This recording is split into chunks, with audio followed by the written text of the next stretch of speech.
اللهم صل وسلم وبارك على سيدنا محمد وعلى آله وصحبه أجمعين. ازيكم عاملين ايه؟ يا رب تكونوا بخير. شايفين بقى الجمال ده؟ بودنج الشوكولاتة أو دانيت الشوكولاتة، حاجة كده لذيذة جدا جدا، وفي 10 دقايق هتحضريها.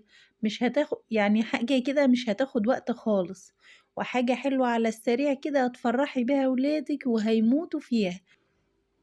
شايفين جمالها؟ شايفين شكلها عامل ازاي؟ حلوة قوي قوي قوي، شكل وطعم لذيذ جدا بصراحة.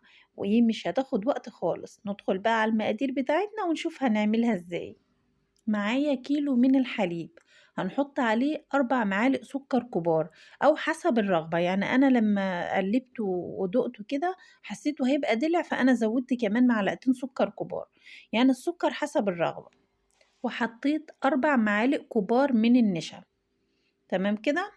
مننساش بقى يا جماعة نصلي على سيدنا محمد ونعمل لايك للفيديو، واللي مشتركش معايا في القناة يشترك علشان يوصل لكم كل جديد. هنحط بقى معلقتين كبار من الكاكاو الخام. تمام كده، معلقتين يكونوا كبار هرميين كده. حطينا معلقة كبيرة وهنحط معلقة كبيرة كمان تكون هرمية كبيرة كده. وهنحط باكت من النسكافيه، بيدي طعم حلو قوي قوي للبودنج او للدانت، بيخليها ليها طعم مميز كده. وهنحط بقى باكت من الفانيليا، وبس كده. وهنجيب بقى المضرب بتاعنا وهنقلب بقى الخليط ده كويس جدا قبل ما نحطه على النار. طبعا يا جماعة اللبن بارد، يعني انا لسه مطلعاه من التلاجة حالا، ما ينفعش يبقى سخن، لازم يبقى بارد. هنروح بقى على البوتاجاز بتاعنا ونشوف احنا هنعمل فيه ايه. طبعا حطيناه على نار عالية عادي جدا يعني. وايدينا فيه بالمضرب السلك ده يا جماعة، ما نخرجش ايدينا علشان ما يكلكعش مننا. شايفين هو بيقفش ريحته جميلة جدا جدا جدا، وطعمه لذيذ جدا. البودنج ده والله طعمه جميل جدا، وحاجة حلوة كده على السريع. في 10 دقايق عملناه، ما خدتش وقت خالص. طبعا احنا فصلنا النار وجبنا بقى البودنج بتاعنا، هنصب الخليط بتاعنا. طبعا انا عاملاه في اللبانه زي ما هو كده، علشان خاطر ليها ايد كده اعرف اصبه في الكاسات او في الطباق او في البولات بتاعتي. لازم نغرفه يا جماعه وهو سخن كده، لو سيبناه يبرد هيبقى عامل زي المهلبيه وهيكتل منك.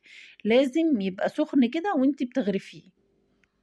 جميل جدًا بجد، لو تعمليه ولادِك كل يوم مش هيزهقوا منه، بالذات الولاد بقى اللي ما بيحبوش اللبن. يعني أنتِ دلوقتي عملتيه بلبن وفيه شوكولاتة وفيه نشا يعني مغذي جدًا، جدًا للولاد. اللي ما بيحبش اللبن هو طبعًا مش باين فيه لبن ولا أي حاجة خالص. وطبعًا الولاد كلّهم بيموتوا في الشوكولاتة، يعني ما حدش ما بيحبش الشوكولاتة. أنا طبعًا غرفت نُصّه، وهنجيب بقى النُص التاني هنحط عليه قطعة من الشوكولاتة الخام. طبعًا يا جماعة الشوكولاتة لمّا نحطها على النُص التاني ده هتخلّيها طعمها لذيذ جدًا، طعمها حلو أوي، أوي بجد.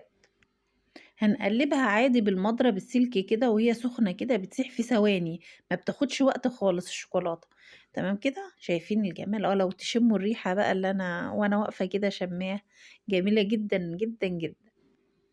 هنغرف بقى النُص التاني بتاع البودنج أو الدانيت على الكيسات بسرعة قبل ما يقفش معانا، علشان لو سيبناه هيكتل معانا. لازم وهو سخن كده نصبه فوق الخليط، هيديكي بقى طبقتين كده حلوين جدا.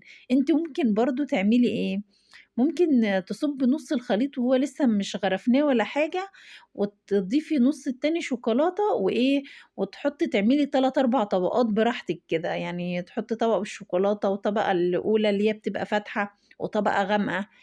بتبقى شكلها حلو أوي يعني. أو تعملي زي ما أنا عملت كده طبقتين وبس.